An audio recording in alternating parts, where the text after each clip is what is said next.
ప్రకాశం జిల్లా తర్లుపాడు మండలం మిర్జాపేటలో నిర్వహించిన రైతన్న మీకోసం కార్యక్రమంలో మార్కాపురం ఎమ్మెల్యే కందుల నారాయణరెడ్డి పాల్గొన్నారు. ఈ సందర్భంగా గత ప్రభుత్వం సృష్టించిన 9 లక్షల కోట్ల రూపాయల అప్పులను అధిగమిస్తూ సీఎం చంద్రబాబు రైతన్నల సంక్షేమానికి పెద్దపీట వేస్తున్నారని అన్నారు. మార్కాపురాన్ని త్వరలోనే హార్టికల్చర్ హబ్ గా తీర్చిదిద్దడమే ప్రభుత్వ లక్ష్యమని స్పష్టం చేశారు.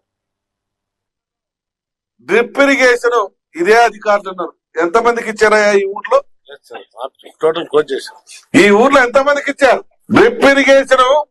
ఈ ఊర్లో తీసుకున్న వాడు ఎవడన్నా ఉంటే నేను తీసుకున్నా అని చెప్పానండి. మగవాడైతే ఎవరైనా సరే ఈ ప్రభుత్వంలో నేను ఇప్పిస్తా, ఈ ప్రభుత్వంలో నేను ఇప్పిస్తా. నేను కులాలు చూడను, పార్టీలు చూడను, రైతులు చూస్తా, రైతుకు న్యాయం చేపిస్తా. మా చంద్రబాబు గారు మాకు చెప్పినటువంటి సిద్ధాంతాన్ని ఫాలో చేస్తా. రైతు సంతోషంగా ఉండేలా చూస్తా.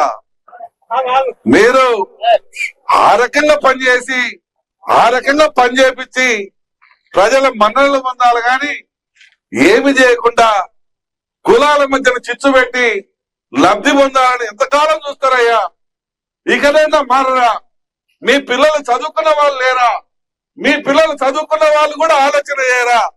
మీకు మంచి చెడు ఆలోచన చేసే ఉద్దేశం ఉందా లేదా? ఇది కూడా ఆలోచన చేయండి.